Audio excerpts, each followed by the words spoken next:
les 2 premières semaines de ma blessure, je pleurais tous les soirs. Quand on passe de sport, tous les jours à plus rien faire, arriver à peine à marcher, c'est hyper complexe. J'essaye d'adapter en fonction, quoi. Donc je fais d'autres sports, je fais du vélo, je fais le renfo que je peux faire sans que ça tire trop dessus. Et puis là, je commence à recourir un petit peu et en fonction de ma douleur toujours.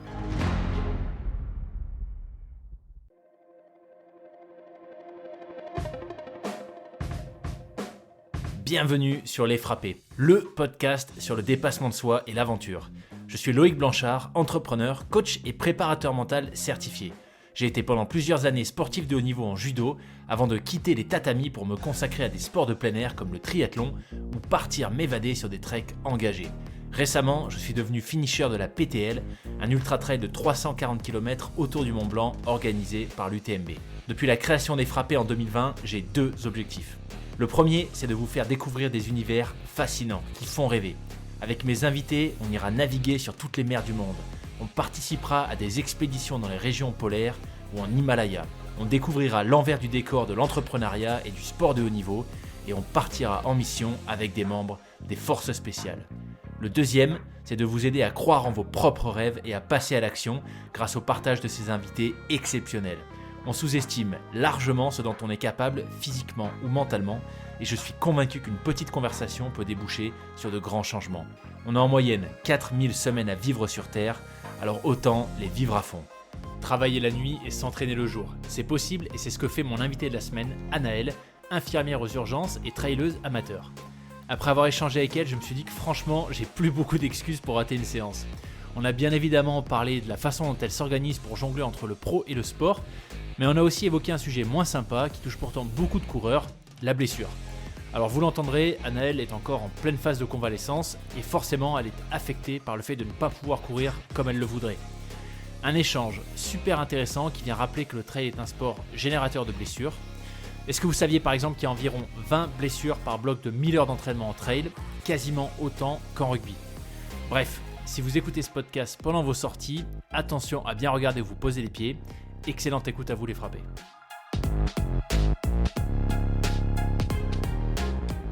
Salut Anaëlle. Salut Loïc. Eh ben écoute, ravi de te recevoir sur le podcast. Merci d'avoir accepté mon invitation, ça va être super chouette. Hâte qu'on discute un petit peu, comme je te le disais, de ta pratique, de comment est-ce que tu mènes ta vie pro avec les différentes disciplines sportives auxquelles tu te consacres.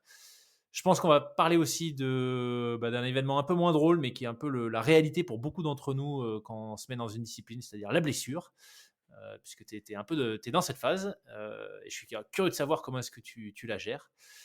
Mais bref, j'en ai déjà trop dit. Ce que je te propose, c'est de commencer peut-être par te présenter, nous expliquer ce que tu fais. Yes, merci déjà à toi de faire ce podcast, c'est quand même hyper cool et c'est une première aussi pour moi. Ah, génial. Moi, c'est Anaëlle, du coup, j'ai 27 ans. Alors, je cours principalement du trail.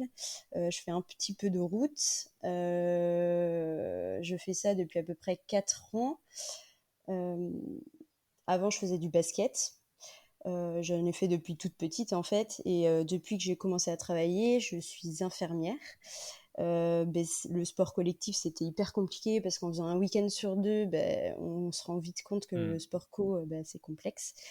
Et en fait, j'ai commencé à courir, j'ai commencé à faire des petits podiums locaux et j'ai trouvé ça sympa. Et du coup, prise dans le truc, on se met à courir, puis ça devient hyper addictif. Alors moi qui n'étais pas du tout course à pied, quand je faisais du basket, ça me saoulait de courir en prépa, etc. Mais alors maintenant, vraiment, c'est toujours plus, quoi. Donc j'ai commencé par des petits footings, tout ça. Et puis au fur et à mesure, j'ai fait très vite un premier marathon, puis un deuxième. Et j'en ai fait, donc là, ça fait 4 ans, j'en ai fait 3 du coup. Avec mon dernier, c'était il y a 1 an. C'était à Paris. Et puis voilà, j'avais découvert le trail parce que par chez moi, ils sont très, très trail, malgré que j'habite en Vendée. On est très, très nature, quoi, on va dire. La route, le bitume, c'est pas trop, trop notre prédilection, on va dire. Et du coup, on va très souvent en montagne pour se balader. Enfin, je trouve que c'est un moyen de découvrir la nature, de partager des choses avec les autres. Enfin, c'est vraiment ça qui m'anime, on va dire, dans ce sport. Et le vélo aussi, je fais un petit peu de vélo, mais c'est plus quand il fait beau. Ouais. Vraiment le vélo sous la pluie ou avec le vent, là j'ai vraiment du mal parce que le vent, moi j'ai l'impression de ne pas avancer. Et puis la pluie, j'ai vraiment hyper peur en vélo. Enfin, j'ai toujours peur de tomber. Voilà. Donc le vélo, c'est l'été, j'adore ça. Je partage ça avec mon père. Et puis sinon, voilà, la course à pied à fond, quoi. Trop bien. Et Trop mon bien. travail d'infirmière, du coup, là, je suis depuis, ça fait 3 ans et demi que je suis aux urgences. Je travaille aux urgences de nuit, du coup. Donc, on fait entre 2 et 5 nuits par semaine. Donc, en fait, voilà, on fait un week-end sur deux, et puis voilà, quoi. Waouh, ok, alors ça, je savais pas, j'avais vu que tu étais infirmière, mais je savais pas que c'était aux urgences et encore moins de nuit. Comment est-ce que tu fais euh, pour allier les deux? À quoi est-ce que ça ressemble une semaine type par exemple, tu vois, en phase de préparation d'une échéance sur Mm. laquelle tu as envie de faire une perf en particulier, peut-être, je sais pas, un marathon ou peut-être Mm. d'autres grosses épreuves. Comment tu arrives à jongler entre les deux? Mais je ne cache pas que c'est assez compliqué et c'est pour ça que je vais passer le jour bientôt, c'est que le sommeil, on voit qu'il est pas comme si on dormait la nuit vraiment, quoi. Quand on dort le matin, le sommeil, on se lève, on sent qu'on est un peu fatigué, quoi. Donc faut beaucoup s'écouter, ce que je pense que je j'ai pas trop trop fait. Mais une semaine type, c'est par exemple, je vais faire lundi soir, mardi soir, vendredi, samedi, dimanche. Et donc le lundi, forcément, j'ai dormi normalement la nuit de dimanche à lundi. Je me réveille normalement. Souvent, je fais du sport le matin. Le lundi, c'est souvent footing, renforcement, après une sortie longue ou un week-end. Ok. Euh, et puis après, je fais une sieste toujours avant de bosser. Après, je vais travailler, je dors le matin. Alors normalement, enfin, quand je dors bien, c'est jusqu'à 14 heures. Je Donc là, on finis est mardi déjà, hein, c'est ça? Ouais, je finis à Ok. 6h30 là le mardi, donc le temps de rentrer, de prendre une douche et tout ça. Souvent, je me lève vers 14h, 13h30, 14h. Je prends un petit déj et puis j'attends un petit peu et puis après je vais soit courir, enfin, faire une activité. Et après je recommence le soir, enfin, je repars bosser. Après, j'ai des collègues et elles me disent mais comment tu fais pour faire du sport entre deux nuits? Enfin, mais en fait, moi, j'ai besoin de ça pour me réveiller, quoi. Enfin, vraiment, j'ai trouvé ce Ouais. moyen parce que sinon, en fait, on reste dans notre canapé, on fait pas grand-chose, quoi. Et donc, en fait, ça me permet vraiment de sortir, quoi, vraiment. Parce qu'en étant de nuit, au final, on se rend compte que on voit, enfin, c'est pas que socialement, on se ferme un petit peu, quoi. Parce Ouais. que le soir, on part travailler, on n'a que l'après-midi. Donc forcément, moi, mes copains, ils bossent la journée, quoi. Donc Ouais. le sport, c'est un moyen de m'évader et de me défouler, quoi. Par rapport au travail, parce qu'en plus, c'est quand même pas simple les urgences, donc ça fait du bien de se vider la tête un peu. Et puis après, bah, Ok, du coup, j'ai donc, mes repos, et puis je renchaîne, pareil, vendredi, samedi, dimanche, voilà. ok. Punaise, ouais. Mm. Bah, ça, tu vois, c'est super intéressant parce que souvent, j'ai l'impression que dans la pratique, les premiers freins qu'on se met, enfin, c'est assez facile. Le cerveau aime bien se trouver des excuses pour aller vers ce qui est le plus simple, le plus facile. Mm. Tu vois, donc, on se dit, non, il pleut, ou j'ai pas le temps, ou Ouais. demain j'ai une réunion, il faut que je sois en forme. Mm. Donc, c'est toujours intéressant, je trouve, d'entendre tu vois, des gens comme toi qui travaillent Mm. la nuit aux urgences. Donc, tu vas nous en parler un tout petit peu, mais j'imagine que le facteur stress, Mm. intensité de travail, etc., parfois, ça doit être Mm. assez costaud. Mm. Et finalement, tu arrives quand même à aller t'entraîner. Enfin, tu vas t'entraîner en journée, donc Ouais. Après, très intéressant. je suis quelqu'un d'assez rigoureux, c'est-à-dire que si j'ai ma prépa, je vais respecter, même des fois un peu trop, quoi, à m'oublier un petit Ouais. peu, mais je vais me dire, si j'ai une heure à faire, je la ferai, quoi. Même si j'ai Ouais. pas envie, même si voilà, je la ferai. Au final, quand on rentre, on est content, hein, mais ouais, non, Et franchement, ça ta fait du prépa, bien. tu te la fais toi-même? Non, en fait, enfin, je suis partie d'une association de trail. dans ma ville. Et du coup, c'est un qui nous coach et du coup, il nous fait des plans ouais, pour chaque objectif voilà, du club. Excellent. Ok. Mm. Ok, ok. Ok. Et côté boulot, du coup, pour qu'on se rende compte un peu peut-être de ce que ça veut dire d'être infirmière de nuit aux urgences, comment tu décrirais, tu vois, une nuit, alors je sais pas s'il y a des nuits classiques aux urgences, Oui, peut-être si, pas. si, à peu près. Ouais, C'est un si, peu, c'est un peu toujours, ça arrive. toujours le même rythme. Bah après, donc moi je commence à 20h30. Et en fait, la période 20h30, 1h du matin, il y a énormément de monde. Et, Ok. euh, et là, surtout en ce moment, bref, on est un hôpital qui est à peu près, enfin, qui est départemental, mais qui englobe toute la Vendée. Et en fait, là, c'est plutôt touristique, en fait, la Vendée. Donc là, avec les beaux jours, il y a de plus en plus de monde. Et donc, vers le soir, en fait, il y a beaucoup, beaucoup de monde qui viennent le soir. Donc il y a des heures et des heures d'attente, hein.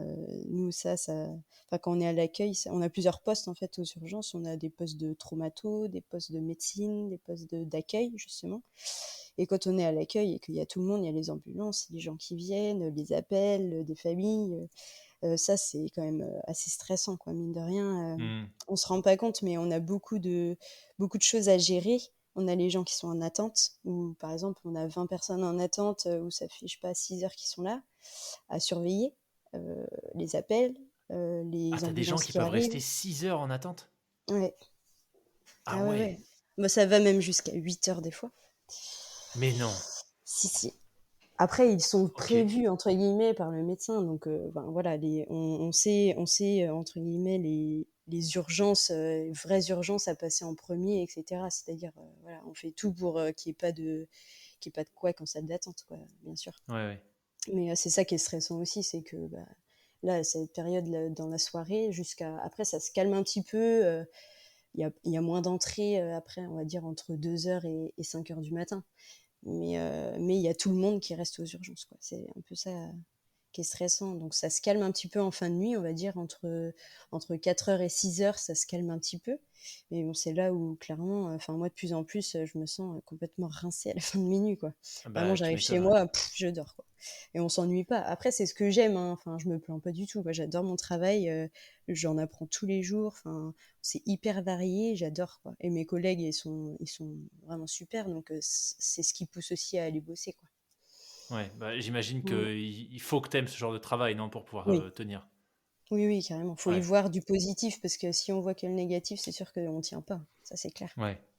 Mm. Et puis tu parlais de stress. D'un point de vue extérieur, j'aurais tendance peut-être à ajouter quelque chose. Peut-être, enfin, je sais pas si euh, parce que toi tu baignes dedans, donc je sais pas à quel point ça t'affecte ou pas, mais je dirais qu'il y a peut-être l'émotionnel aussi, non? Pour avoir fait quelques fois des tours aux urgences, Ouais. t'as pas à gérer ça aussi. C'est-à-dire que toi, t'es stressé parce qu'il y a un rythme, etc., qui est imposé, puis Mm. tu dois gérer tous ces gens-là. Mais est-ce que tu dois pas aussi gérer leur propre stress et leurs Oui, propres émotions, parfois qu'ils contrôlent pas en fait? ouais, carrément. Mais surtout quand on vient aux urgences, en général, enfin, c'est un Ouais. moment aigu d'une pathologie, donc forcément, les gens, ils sont pas forcément très bien. Tout ce qui est, on va dire, plus triste, ça, j'arrive plutôt bien à mettre une carapace par rapport à ça, même s'il y a forcément quelques, on va dire, rares exceptions qui nous touchent particulièrement, qui nous font penser à des choses. Mais sur ce côté-là, j'arrive plutôt bien à mettre une carapace. Puis avec nos collègues, le fait d'en parler, voilà, d'échanger sur des situations, etc., ça aide beaucoup.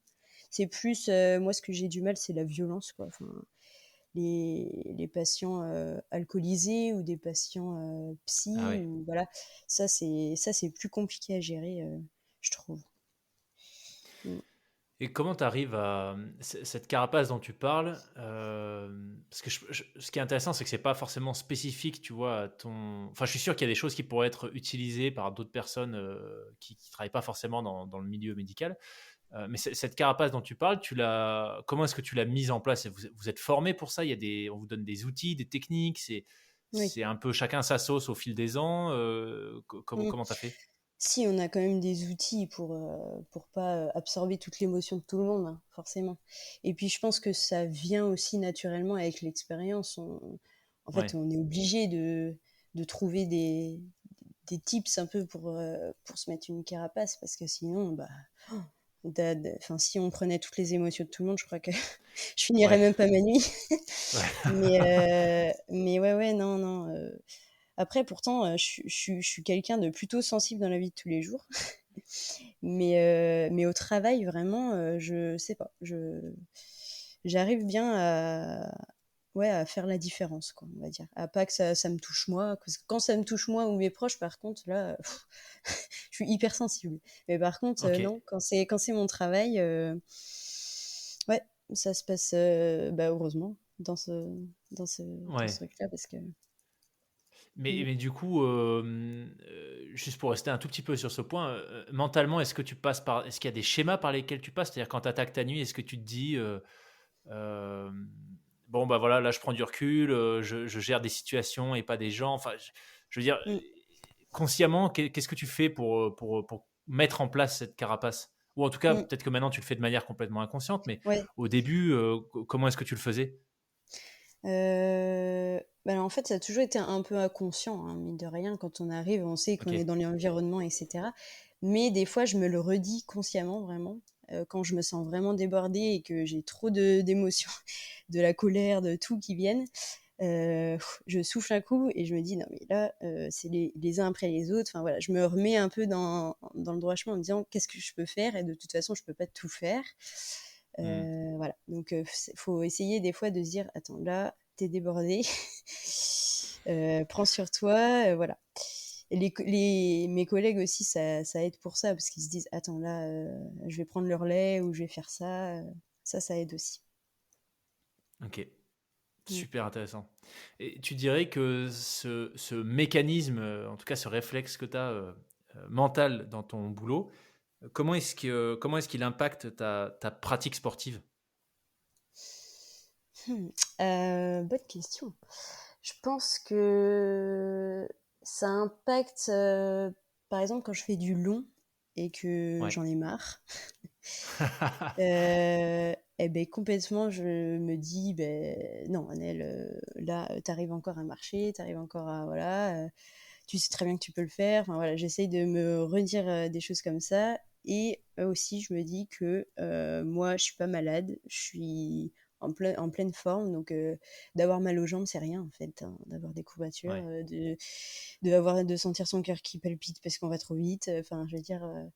Là, on se dit, voilà, moi je peux le faire, donc je le fais et je le fais à fond, quoi. Ouais. Mm. Ouais. Super intéressant. Ça me fait penser à j'écoutais un podcast il y a pas très longtemps. J'ai découvert cette discipline. Je sais pas si toi ça te parle, mais j'ai appris qu'il y avait des sortes de championnats du monde de Swift. Donc Ah oui, ok. Swift, t'es utilisatrice de Swift? Non, pas du tout. Mais Non? j'ai déjà essayé, ouais, mais je sais pas comment Ok. ils font. Bah écoute, en fait, bah, j'ai découvert qu'ils montent des teams et en fait, un peu comme des joueurs de jeux vidéo, ils se retrouvent Ouais, sur des applis pour être tous en live en audio. Donc ils peuvent se parler dans l'équipe ok. et ils prennent le départ ensemble contre d'autres équipes d'épreuves sur Swift. Donc Swift, s'il y en a qui connaissent pas, c'est une application. Comment on pourrait appeler ça? C'est une application de cyclisme Mm. virtuel. Donc on a un avatar et en Ouais, fait c'est ça. notre ordinateur est connecté Mm. à un home trainer, donc un support sur lequel il y a un vélo. Et donc quand on pédale en vrai, bah, ça fait avancer l'avatar Mm. en virtuel. Et Et même quand il y donc a une voilà, il y a des montagne, championnats. ça simule la montagne. Ouais, Ça, exactement. c'est Et donc il y a important de la parce que c'est quand résistance, même dur. voilà. Mm. C'est vrai, la résistance, voilà. Donc, Ouais, selon le profit de la course c'est ça. virtuelle, et ben, il y a de la résistance en vrai quand vous Mm. pédalez. Et Ouais. donc, voilà, bref, cette personne expliquait que, donc, je crois elle est plus ou moins championne du monde sur Zwift, enfin, en tout cas, mais sur une espèce de critérium, c'est lui qui a gagné. Et il expliquait un peu ce que tu viens de dire, en fait, que il a connu des décès dans sa famille, etc. Et que donc, quand il est dans des moments difficiles, bah, en fait, il pense à ça, il se dit, mais en vrai, c'est 30 secondes d'effort. Si j'y vais à fond, mais vraiment 100% de mes capacités, bah, en fait, je vais pas mourir. Oui. C'est très difficile. Mon corps m'envoie un signal que voilà, c'est extrêmement désagréable. Mais en Mm. fait, je ne risque pas grand-chose sur mon vélo dans mon salon à transpirer. Mm.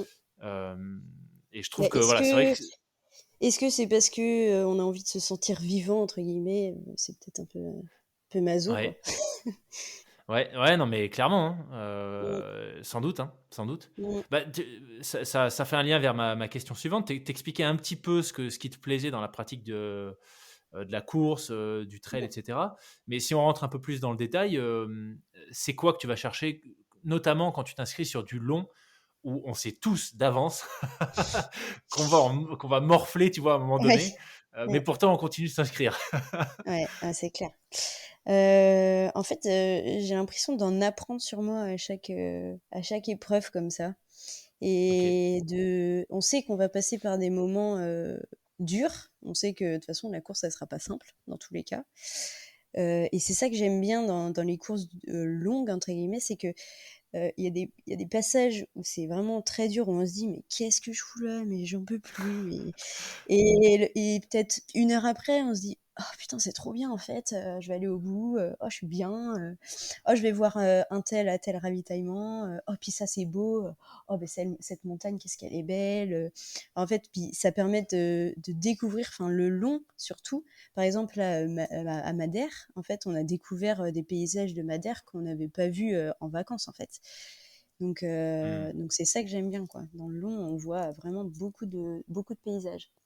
Après, j'ai jamais fait de nuit, donc ça, j'ai pas passé une nuit dehors, donc ce serait à découvrir. Parce que Madère, donc c'est 115 kilomètres, hein, si je me trompe pas, c'est ça? Ouais, mais moi, enfin, je m'étais inscrit au 85, parce qu'il y a Ah oui, plusieurs au 85. distances. Ok, ok. Mm, Mais alors celui-là, on va en parler parce que si je me trompe pas, voilà, ça s'est pas tout à fait passé comme tu mm, le voulais. mm. Euh, mais tu parlais de nuit. Il me semblait que tu avais fait la Saint-Élion. Ah ben oui, c'est vrai. Ah, Mais bah tu en vois. fait, quand je disais nuit, c'est vrai. Puis une sacrée course, pas des moindres. Ouais, Non, c'est mais clair. quand je disais nuit, je voulais dire, par exemple, on passe toute la journée à courir et après on enchaîne avec Ah une oui, nuit. enchaîné. Là, Ouais, je ouais. pense que enfin, dans la tête, ça doit être compliqué, quoi.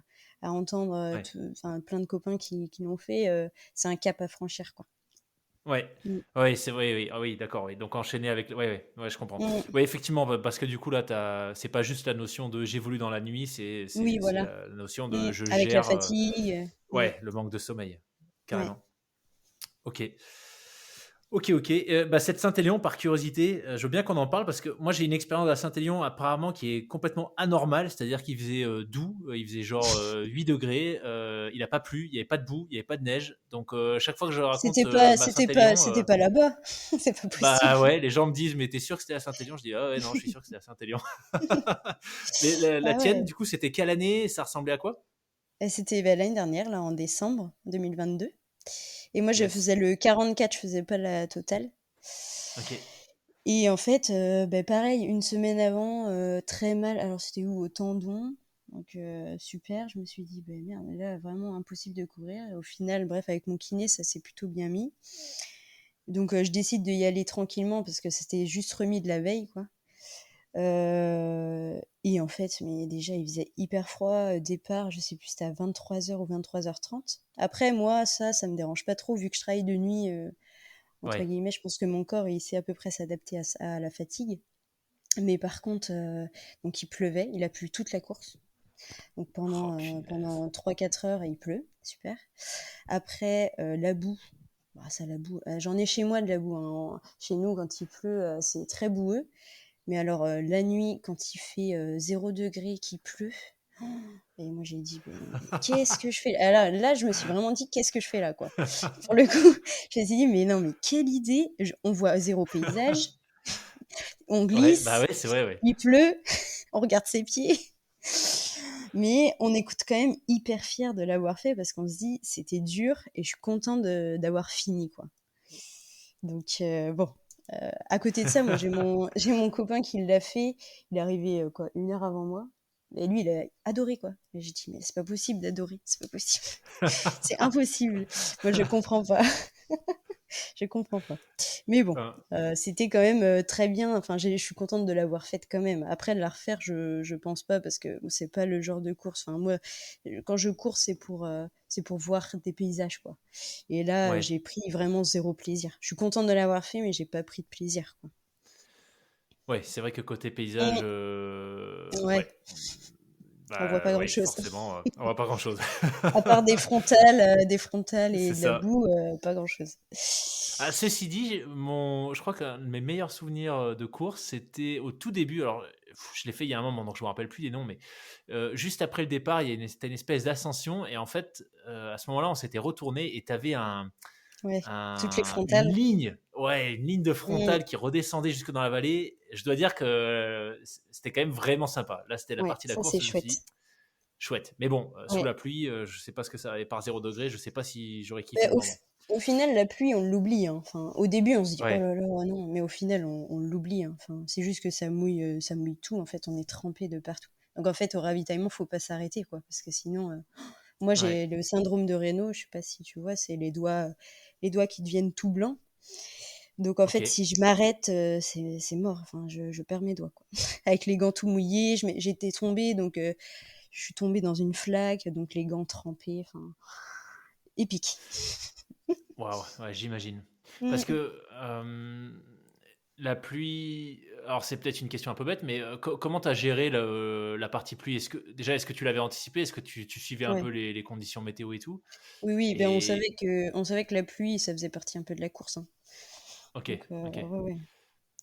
Et donc là, tu Et avais puis quoi? Tu avais veste étanche, pantalon, enfin sur pantalon étanche, tu étais prête pour essuyer ou pas forcément? mmh, pas forcément, en fait, au début, je voulais même partir en short parce que je m'étais dit: «Pour Ah 4 ouais, heures d'effort, je ouais, c'est vrai, ouais, je vais partir en short». Et alors, il faisait entre 0 et 4 degrés. Je me suis dit: «En courant, ça devrait passer». Au final, à 23 heures, avec la fatigue, tout ça, dans le car, j'ai dit: «Mais non, en fait, je vais pas partir en short». Je voyais tout le monde autour de moi, j'étais la seule en short. Je dis: «Non, je vais pas partir en short», donc j'ai mis un collant. Et puis par contre, en haut, j'avais mon kawaii. Et bon, de toute façon, il pleuvait tellement qu'au final, le kawaii, bon, c'est pas. ouais, On était mouillés de partout, quoi. Mais bon, au final, quand t'es mouillé, bah, t'es mouillé, hein. De toute façon, ouais, ouais, 30 minutes de plus, je pense que c'est pas ce qui changera la donne. ouais, Mm. ouais. Ok, excellent. Enfin, excellent, ouais. Intéressant le retour de la Saint-Élion. C'est vrai que entendre un récit, même moi qui l'ai déjà fait, ça me tente moyen de le refaire. Tu vois, quand j'entends les récits de toutes les autres Saint-Élion, je me dis, bon, Après, il y en a euh, qui ont adoré, hein, donc bon, après, ouais, chacun le voit comme, voilà. Mais bon, c'est vrai, c'est vrai. moi, voilà. Il y en a pour tout le monde. Ouais, c'est ça. Yes. Ok. Alors, tu évoquais la blessure que tu as réussi à gérer juste avant la Saint-Élion. Mm, Est-ce que tu peux peut-être nous parler du coup de Madère, mm, l'objectif initial et puis la réalité, ce qui s'est passé? ouais. Bah, en fait, Madère, c'est vraiment, en plus, c'est une distance 85 que je voulais vraiment appréhender parce que j'avais fait quoi, 65 max. Un terrain que je pense j'aimais bien parce que c'était assez caillouteux, tout ça, c'est ce que j'aime bien.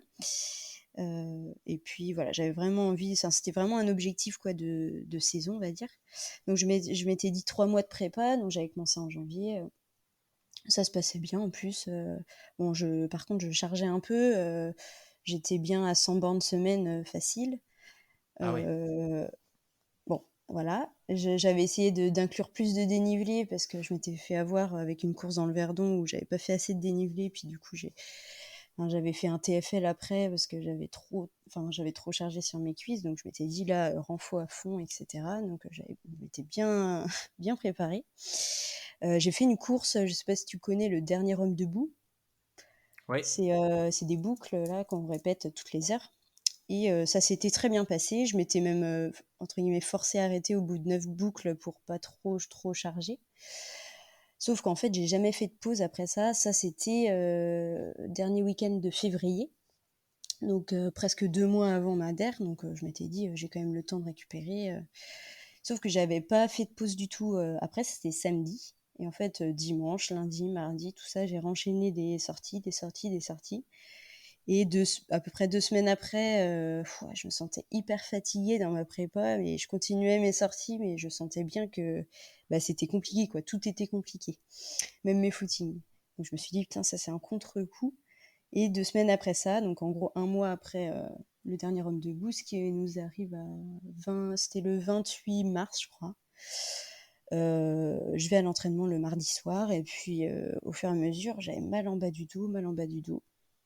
Et d'un coup, en fait, je sens que c'était de plus en plus compliqué de courir. Au fur et à mesure que je mettais de l'intensité dans les côtes, dans les descentes, ça devenait hyper dur. Enfin, ça me faisait vraiment très mal.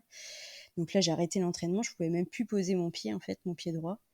Ah ouais. J'arrivais plus à marcher. Ouais, donc tout le monde me disait, t'as un lumbago, t'as un lumbago. Je me mais c'est bizarre, j'arrive vraiment pas à poser mon pied, quoi.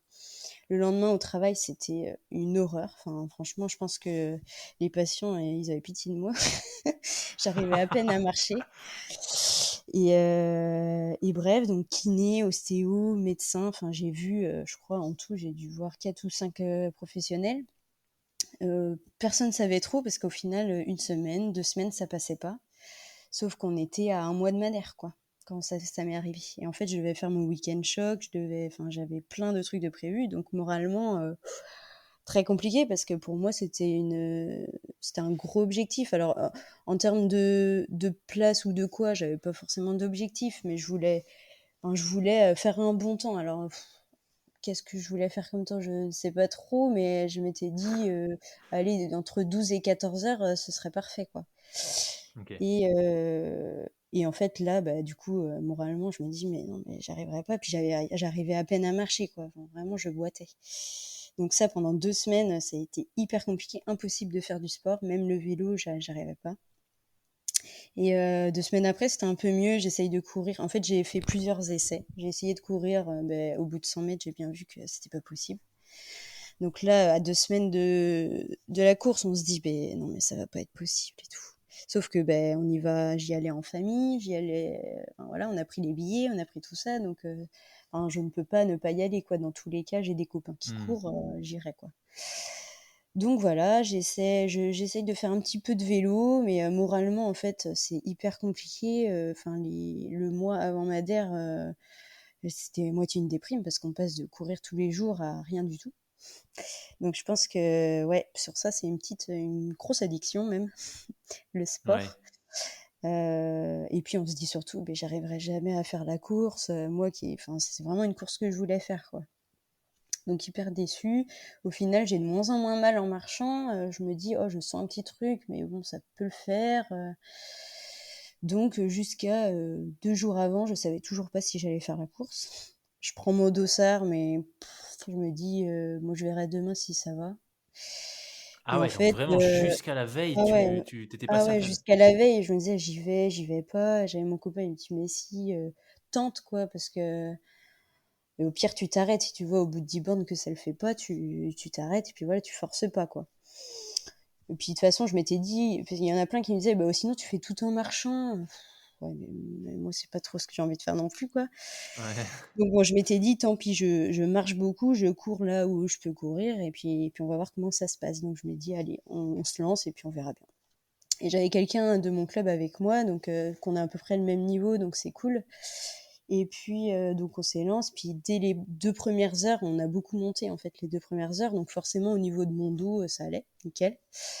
Mais par contre, mon cardio, forcément, ça fait 1 mois que je cours pas. Il Ouais. montait, il montait, il montait. J'ai dit: «Là, je vais pas faire la journée», j'étais, je crois, à 180-190 pulse, les Ah 2 ouais. premières heures. Donc là, j'ai dit: «Anaëlle, là, ça va pas». Heureusement, après, ça s'est régulé, on est redescendu, on a machin, mais bon, dès que je voyais que je forçais trop, ça montait, ça montait, là, ça allait pas, quoi. Au bout de 30 bornes, on avait déjà fait, je sais plus combien de dénivelé, mais c'était énorme. On avait déjà fait pas loin de 3000, je crois. Et Ouf. ouais, non, mais ça montait beaucoup au début. En fait, la dernière partie, elle est plus roulante, même s'il y a quand même des bosses. Et en fait, au 30e, il y a un ravitaillement. Je sais que ma sœur, elle me suit beaucoup sur les courses et elle gère beaucoup le ravitaillement. Donc ça, je savais qu'elle était là-bas, donc ça, moralement, ça fait du bien. Et pour aller à ce ravitaillement, en fait, il faut monter. Je crois que c'était 200 ou 300 mètres de dénivelé, mais que de marche. Donc des marches, parce qu'à Madère, c'est très marche, hein, ils sont très marches. On monte, on monte, on monte, on arrive au ravito, je dis à ma sœur, non mais là, j'en peux plus, quoi, je suis morte, je suis oxy, j'en peux plus, vraiment, j'en peux plus. Elle me dit, ben mange et tout, donc, et elle avait raison, parce que j'ai mangé un peu, je pense que je faisais une grosse hypo, en fait, je m'étais pas alimentée, vu que j'étais en sur-régime, il n'y a rien qui passait, donc là, ce ravitaillement, on est resté, par contre, bien une bonne demi-heure. Ok. Mais ça m'a fait du bien, mais un truc de fou. Parce qu'après, on renchaînait sur 11 km et 1450, je crois, de dénivelé. Donc là, Wouah. on se disait, bon, on y va pour 3 heures, c'est parti, quoi. Et donc, cette bosse-là, finalement, on arrive, je crois que c'était au Pico Ruivo qu'on était, de ce ravitaillement. Là, ça allait, hein, nickel. Je mets du sel dans mes flasques, voilà, parce que je voulais pas cramper. Musculairement, ça allait plutôt bien. Et puis la partie entre le Pico Ruibo et le Pico Arriero, en fait, donc déjà c'est en plein soleil carrément, et il faisait bien 25 degrés, donc il faisait chaud, surtout que chez nous, on n'était pas habitué là en avril à ces Ouais. températures-là. Euh, bon, ça, à la limite, moi, ça va, la chaleur, je gère, mais en fait, entre les deux picots, là, il y a en fait, des montées courtes, mais très sèches. Après, ça redescend, ça relance, et après, à la fin, ça monte, ça monte, ça monte. Et là, je me suis dit, là, je commence à être vraiment atteinte, quoi. On était à 45 km, je crois, à peu près. Et je dis, mais non, mais là, je suis vraiment. Je sens que ça va pas trop, quoi. Je dis, j'ai fait que la moitié, non, mais ça va pas. Et après, en fait, ce qui était très frustrant, c'est que c'était plutôt roulant. On a été jusqu'au 52, 53e. Là, cette partie-là, là, les 10 km, c'était plutôt roulant, mais vraiment, la moindre bosse, je marchais, je sentais que j'avais plus d'énergie. Donc à ce ravitaillement-là, au 52e, je me dis, allez, je mange un peu. Ça se trouve, c'est comme tout à l'heure au 30e, je fais une épo, mais je mange du riz, tout ça, puis je sens que bah, pas d'énergie, quoi. On repart dans le brouillard. Je mets mon kawi, tout ça, parce que, bon, forcément, les doigts blancs dès que je m'arrête. Et bon, j'avais mon pote avec moi, et il me disait, allez, allez. Je dis, non, mais au prochain, j'abandonne, c'est mort. Enfin, je suis au bout, là, j'en ai marre. Là, je voyais l'heure qui tournait, je savais que j'allais passer une nuit dans la montagne. J'ai dit, mais j'en peux plus, donc c'est mort, au prochain, j'arrête. Enfin, dans ma tête, c'était fait, quoi. Hmm. Et lui, il essayait tant bien que mal de me motiver. Non, non, mais regarde tout ce que tu as fait, tu es capable. On essayait de relancer, mais je dis non, mais là, je marche, j'en ai marre. Enfin, je pense que j'étais un peu chiante parce que j'en avais vraiment, mais ras-le-bol.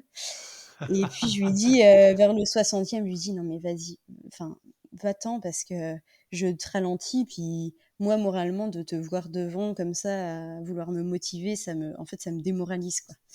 Je dis Ouais. donc, non, non, vas-y. Donc, il part. Du coup, il part devant, et tant mieux, hein, parce qu'il fallait qu'il fasse sa course. Il a fait 16h30, quelque chose comme ça. Donc, c'était bien pour lui.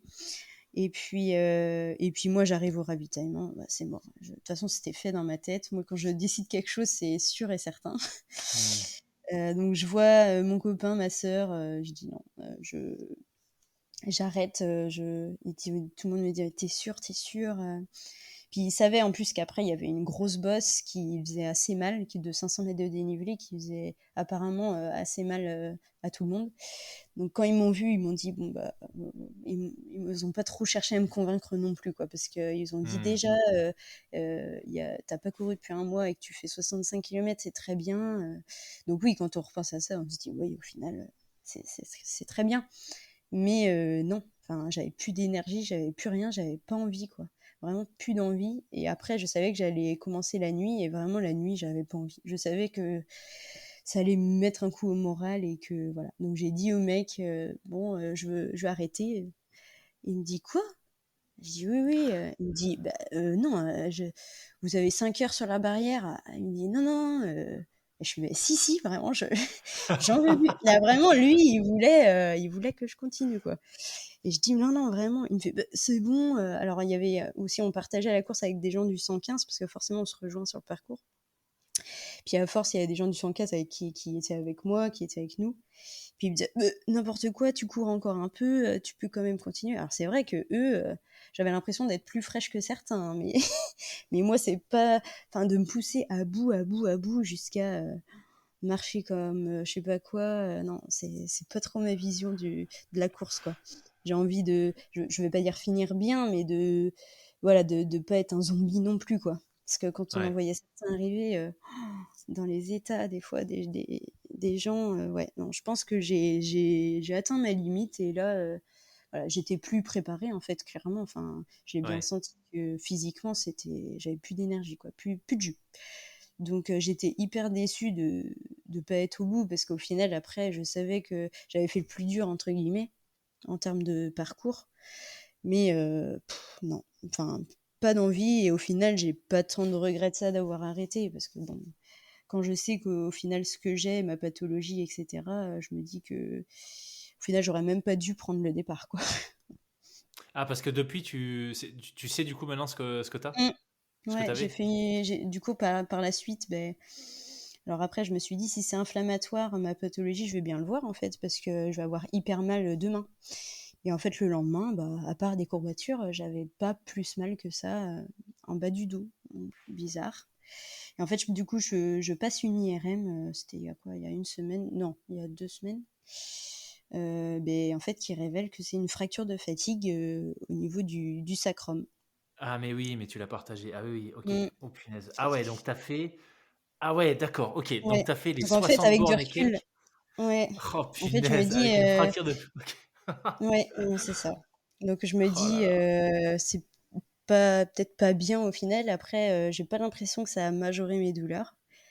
Mais bon, voilà. Au final, je me dis, en fait, au moins j'ai une raison, un diagnostic du fait que j'avais mal, parce que je commençais à me dire, mais t'es une chochotte quoi, parce que t'arrives pas à courir, alors que putain, je comprenais pas ce que j'avais en fait. Donc au moins j'ai un diagnostic et voilà, on peut avancer. Mm. Ok, waouh. Punaise.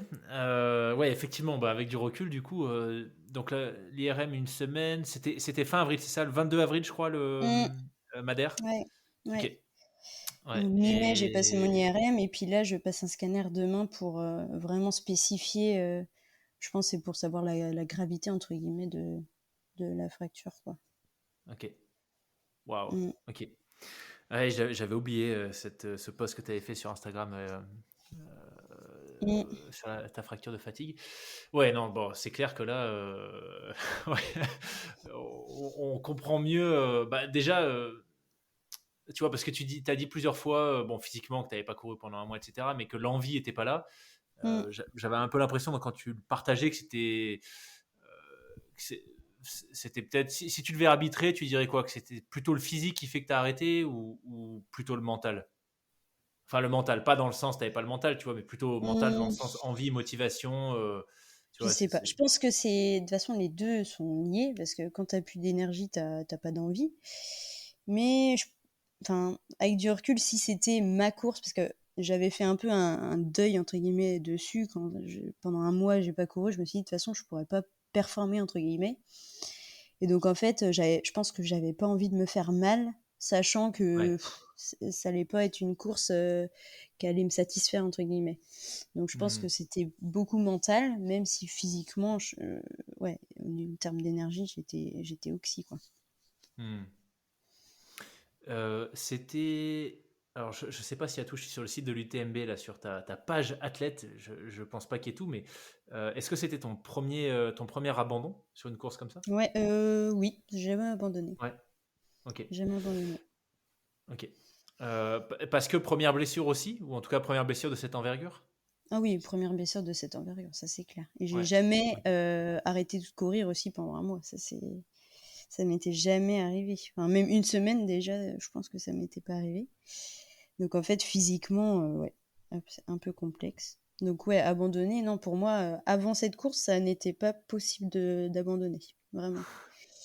Mais en fait, maintenant, je vois les choses différemment. Je pense que l'abandon, c'est pas forcément. Enfin, je pense qu'il faut pas finir à tout prix. Après, c'est mon avis, mais des fois, on peut se mettre en danger. Donc, voilà. Même si moi, je me serais pas mise en danger hein, à faire 20 km de plus. Mais voilà, après, faut s'écouter quoi, aussi. Ouais. Ça dépend de chacun. Ouais, ça me fait penser. J'avais reçu Sylvaine Cusso sur le podcast. Mm. Il y a un moment, je crois. Alors, c'était juste après ça, je crois, la diagonale de l'année dernière ou celle d'avant, je sais plus. Et je sais pas si tu la suis ou si tu la suivais à ce moment-là, mais elle avait fini la course. Je crois qu'elle s'était Oui, fracturé oui. le C'était pas tibia ou tibia, ouais. ouais, le tibia à mi-course, quelque chose comme ça. Mm, Et elle avait fini. mm, Et je me rappelle, on en avait un petit peu parlé. Ça avait fait. Il y avait eu toute une espèce de polémique de la part de certaines personnes, tu vois, qui disaient c'est complètement inconscient, ça aurait pu être grave, elle aurait pu engager du coup, tu vois, des secouristes qui auraient mm. risqué leur vie pour aller la chercher. Bon, et en gros, elle, ce qu'elle disait, c'est que avec ses Bah, paramètres à elle, son expérience, c'est etc., ça. à aucun Mm, moment elle a eu le sentiment de prendre un risque en fait, et que mm. évidemment, s'il y avait eu un risque, elle avait déterminé qu'il y avait un risque, elle aurait sans doute arrêté. Mais bien Donc, sûr. Je pense que ouais, je pense que après tout le monde n'est pas comme ça, mais on se connaît assez pour savoir quand là c'est bon ou quand là on peut y aller quoi. ouais, ouais, Après, je pense que certains n'arrivent pas trop. Je pense que c'est pas donné à tout le monde d'être lucide sur ces choses-là quoi. ouais. Mais ouais. Ouais, bah, ce qui est pas évident, c'est que ouais, on n'est pas. Je m'en suis un peu rendu compte sur la PTL là, c'est que t'étais pas dans la tête Mm, des gens en fait, et du coup c'est mm. vachement dur. Tu peux avoir des signes extérieurs qui te font dire Oui, punaise là ça craint, il ou elle est vraiment dans le dur, tu vois. Alors oui, qu'en fait peut-être pas tant que ça. Et souvent oui, j'y pense quand tu vois des finishes, tu sais, d'Ironman ou oui. de courses un peu longues où tu vois les gens qui, tu sais, qui arrivent plus à avancer, ils tombent à genoux Mm, à 10 mètres de la ligne. Euh, Là spontanément tu te dis waouh, abusé là la personne est vraiment allée chercher loin, mais alors mm. qu'en fait peut-être que non, c'est juste tu vois, physiquement il y a un truc, Oui, oui, oui, un muscle, carrément, je sais pas. Mais carrément. Mm. par rapport à ce que tu disais, le syndrome dont tu as parlé, je connaissais pas, je t'ai pas interrompu, mais est-ce que tu peux nous en dire un petit peu plus? J'en avais pas entendu parler avant. De Reno? Raynaud, ouais. Ouais. En fait, c'est bon, c'est juste quand il fait froid ou quand il fait surtout du froid humide, bah en fait toutes mes extrémités, donc j'ai mes pieds aussi, ça le fait, qui deviennent toutes blanches. En fait, le sang il circule plus. Il y a tellement une vasoconstriction, enfin tes vaisseaux ils se serrent tellement que ça passe plus. En fait. D'accord. Donc du coup, j'ai les doigts qui deviennent tout blancs. Alors c'est pas grave du tout, hein, c'est rien du tout, hein. Mais c'est juste que c'est chiant en fait, parce que du coup, Parce que si tu tu t'arrêtes, sens pas grand-chose. ah ouais, et tout s'engourdit du coup si tu t'arrêtes, c'est ça? Ouais, bah oui, puis ça peut faire mal aussi un petit peu des fois Ah oui. quand c'est vraiment tout froid. Voilà. Mais bon, après, Et voilà, dans le c'est juste chaud, que à l'inverse, dans le... non, rien du tout. T'as rien. D'accord. Non, Ok. non, non. Ok, ok. Syndrome de Raynaud. Ok. Bon. Mm, Ok, donc premier abandon, première mm, fois que tu interromps, enfin que tu cours pas pendant ne serait-ce qu'une semaine, ouais. et première blessure sérieuse. Alors c'est encore un peu frais, hein, on le disait, hein, tout ça c'était 22 avril, on est au moment de l'enregistrement le 25 mai, donc voilà, assez récent.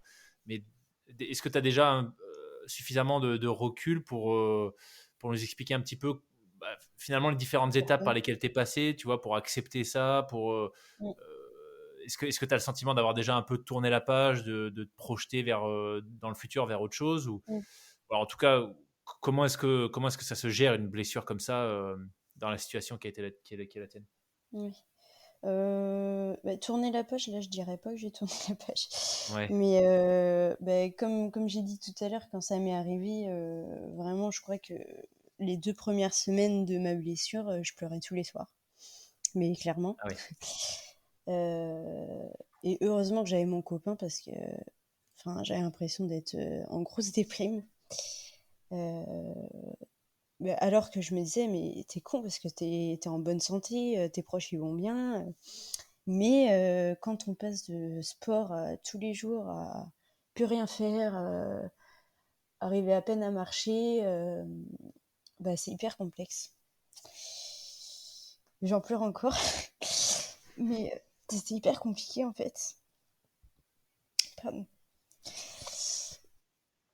Et en fait, on a l'impression que les gens ils comprennent pas trop en fait.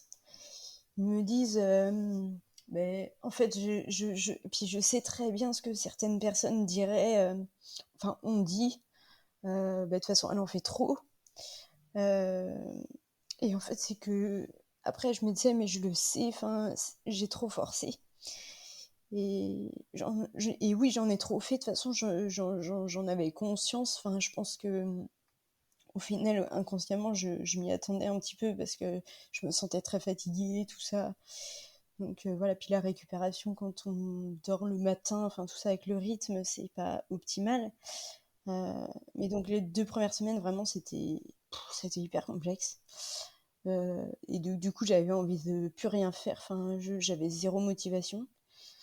Et puis après, au final, quand j'arrivais un peu mieux à marcher, tout ça, j'avais Madère qui arrivait, les vacances, tout ça. Donc là, ça allait beaucoup mieux. Et puis, je suis quand même bien entourée de mes proches. Donc c'est un point fort, je pense, d'être entourée quand il y a des moins bien, quoi. C'est hyper important. Et donc, du coup, là, depuis Madère, ça va mieux quand même. Enfin, euh, je, j'essaye d'adapter en fonction, quoi. Donc je fais d'autres sports, je fais du vélo, je fais le renfo que je peux faire sans que ça tire trop dessus. Et puis là, je commence à recourir un petit peu et en fonction de ma douleur toujours. Si j'ai mal, j'arrête. Et puis voilà, on essaye de faire autre chose, de prendre du temps aussi pour soi. Voilà, j'ai recuisiné ce que je faisais beaucoup moins parce que j'avais moins de temps. Voilà, on fait d'autres choses, hein. On a eu un petit chien là, donc ça m'a bien occupée. Donc voilà, on essaye de trouver d'autres occupations, voilà, pour pallier à ça et puis pour faire aussi autre chose, voilà. Hmm. Mm. Bah, écoute, en tout cas, Anaël, merci beaucoup de partager tout ça aussi ouvertement. Je suis désolé hein, si la question était Bah non, à il y a pas de déclencher des souci. émotions, mais c'est super intéressant, tu vois, parce que je trouve que déjà, ça fait un peu partie des sujets dont on parle peu, tu vois, Carrément. on discute toujours des Quand champions, ça des va gens qui bien. se dépassent, voilà, quand ça va bien, mais la réalité, en fait, c'est que pour plein de gens, alors j'ai plus les statistiques en tête, mais en course à pied en particulier, le pourcentage de pratiquants qui se blessent, je crois qu'il est 3 fois plus élevé qu'en rugby. C'est énormissime.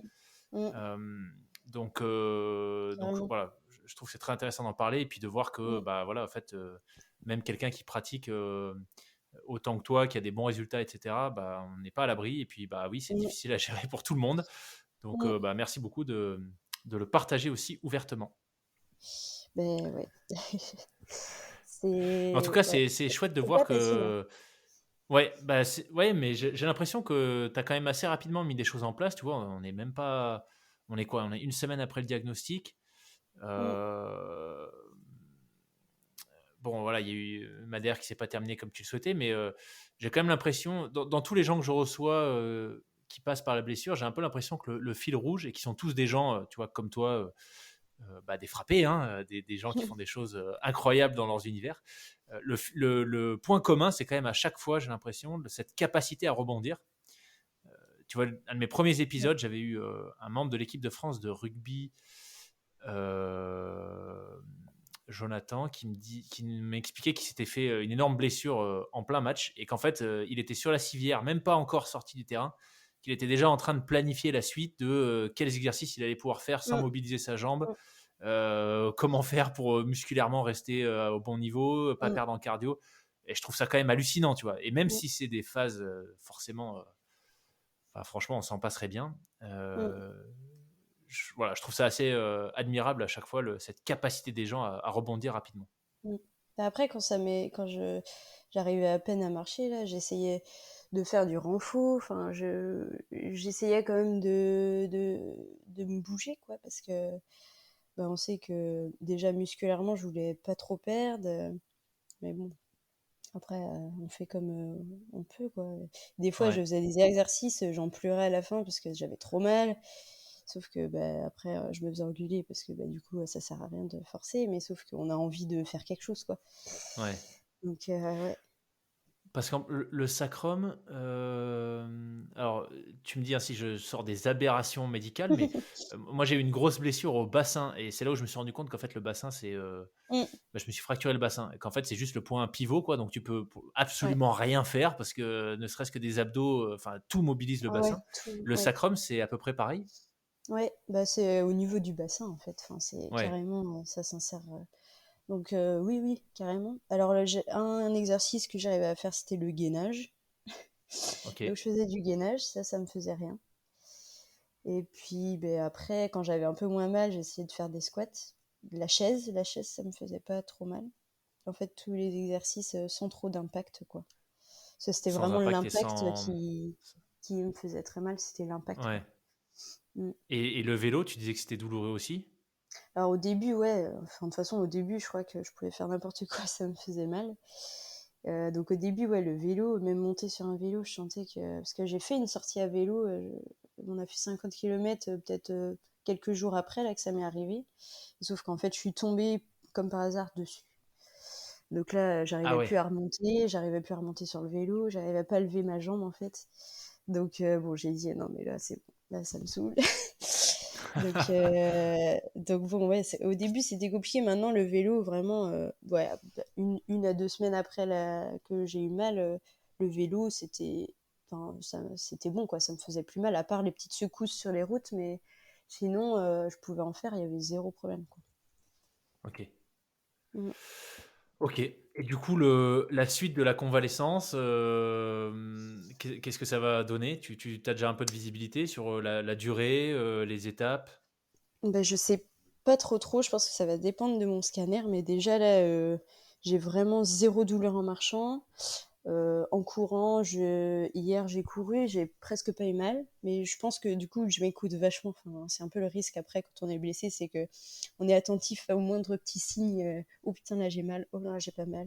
Ouais, Et j'ai l'impression que ma foulée elle se modifie un petit peu. Je suis droite, on dirait que j'ai un balai dans le cul, mais je pense que ouais voilà ça va revenir, mais non là ça va. Après le médecin m'avait dit une fracture de fatigue, là, comme j'ai au sacrum, c'était 2 3 mois. Là, je suis déjà à 2 mois. Là, je pense que là, ça se reconsolide petit à petit. Et puis, je verrai avec le scanner si vraiment il dit quelque chose. Mais sinon, là, je reprends petit à petit. Principalement, ça va être de pas de reprendre vraiment doucement parce que là, le temps d'arrêt a été très long. Donc, c'est ouais, surtout ça qu'il faut gérer, quoi. Et puis OK, après, en termes de course, je sais pas trop. J'ai pas trop envie de me fixer des trucs. Je devais accompagner ma sœur sur son premier trail au Grand Raid des Pyrénées la fin août. ouais, Donc j'aurai déjà ça. Moi, je dois faire le 60 aussi. Donc il y a un 60 le jeudi et le 40 avec ma sœur le vendredi. Donc si tout va bien, je ferai ça. Mais pour l'instant, pour l'interrogation, quoi. OK, Mm. et peut-être pour, tu vois, finir sur cette parenthèse sur la blessure, le point d'interrogation, l'incertitude, comment est-ce que tu le gères? Parce que tu expliquais que voilà, encore une fois, c'était la première fois que tu avais une interruption, sportive, imposée aussi longue. Mm. Et tu l'évoquais un peu plus tôt aussi, alors, une forme d'addiction, tu vois, quand tu as une pratique Mm. aussi régulière dans laquelle tu te sens, enfin, finalement, qui t'apporte autant, et que d'un coup, bah, elle disparaît, Ah oui. pas forcément évident à gérer, donc surtout quand tu sais pas quand est-ce que tu vas pouvoir revenir. Donc, Mm. est-ce que tu arrives déjà à mettre des mots sur la façon dont tu gères tu vois, cette Mm. grosse zone floue par rapport à ta pratique de la course?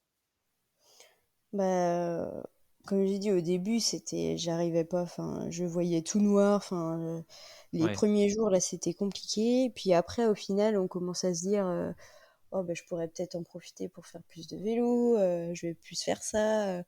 Oh, puis, oh, bah, je vais mettre un objectif, oh, l'année prochaine, j'aimerais bien faire ça. Je pense qu'on pense à plus loin aussi, ouais, ouais, plus loin. Je m'étais dit que j'allais faire le marathon de Valence en décembre.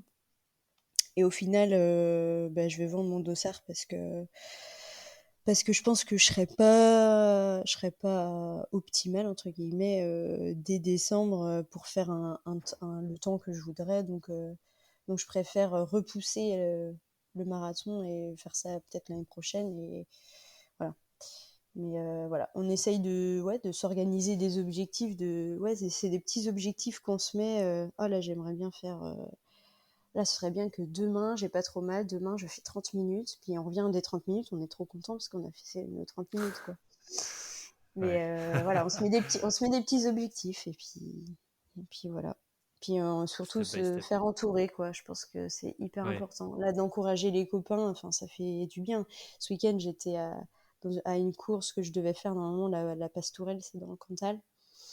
Et donc tout le monde courait, on était 40. Tout le monde courait, sauf moi.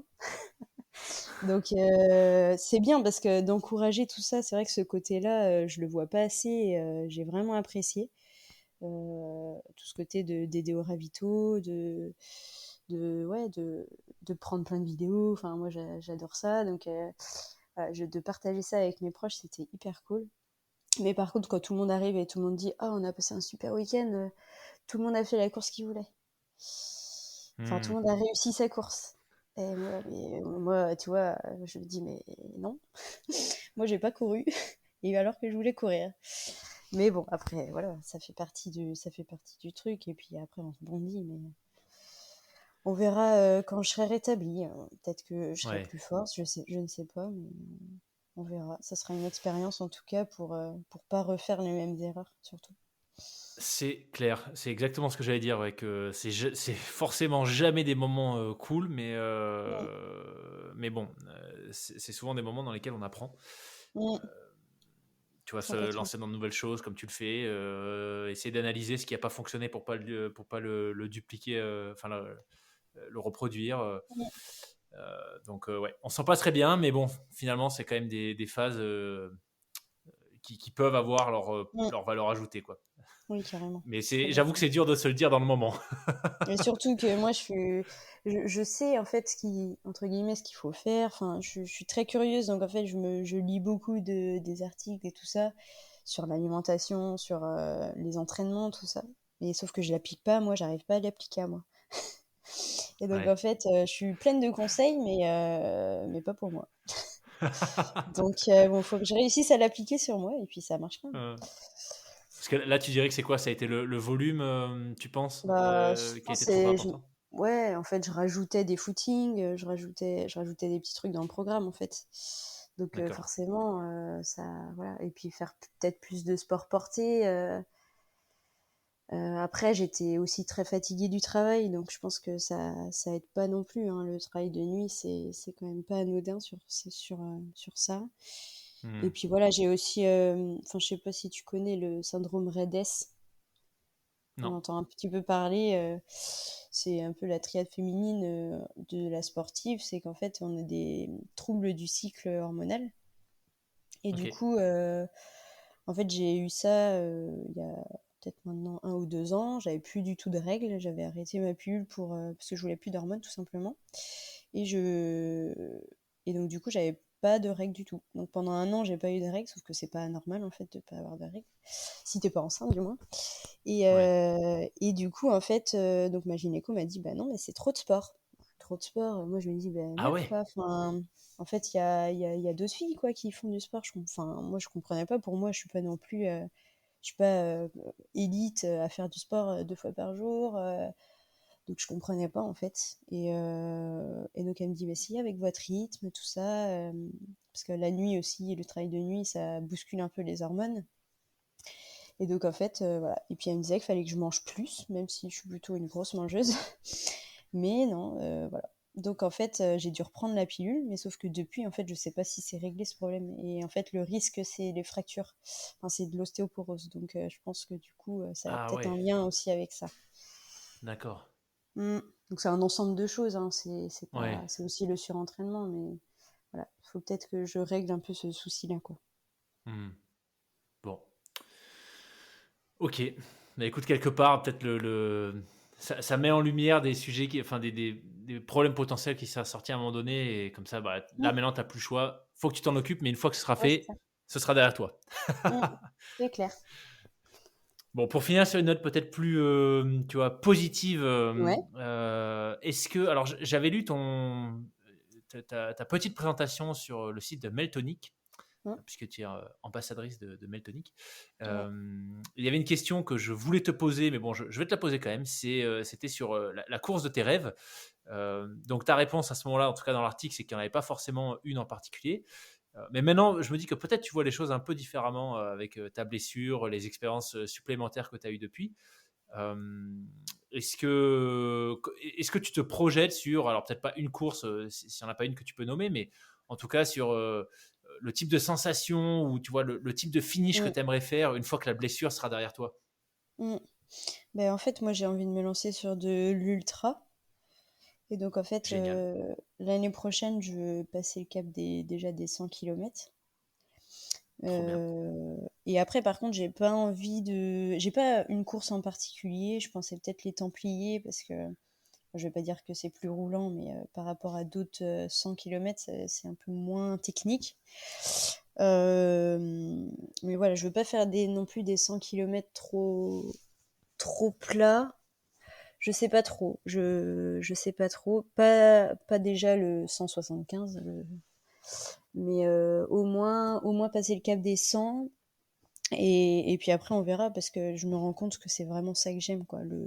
Le long et plus. Et en fait, je pense, ouais, la blessure, on se dit vraiment, mais j'ai vraiment envie de faire ça. Enfin, quand on est en manque de quelque chose, c'est là qu'on se rend compte qu'on a Ouais. vraiment envie de le faire, quoi. Hmm. Donc, j'ai pas une course en particulier, je sais pas trop, Mais le long en tout cas, mais le l'ultra. long en tout cas, ouais. Ouais. Ah bah là, Ouais. du coup, tu vas faire l'expérience de la nuit après une journée d'effort. Voilà, exactement. Yes, trop bien. Ok, bah écoute, on arrive au bout. Un grand merci Anaël, c'était génial d'en apprendre Et plus sur merci à ton toi. parcours, que tu nous dises avec beaucoup d'honnêteté la façon dont tu vis cette malheureuse blessure. Mais bon, avec l'état d'esprit que tu as, ton passif ta vie de sportif, je suis sûr que ce sera vite derrière toi. Et Oui. puis, bah écoute, peut-être qu'on fera un nouvel épisode de débrief de ton premier 100 km et plus alors. Ah ouais, carrément. Ça va être épique, je pense. Yes. Merci beaucoup Carrément. Anaël. Bah, merci à toi. C'était sympa. Très bonne convalescence. À bientôt. Ouais, merci. À bientôt. Salut.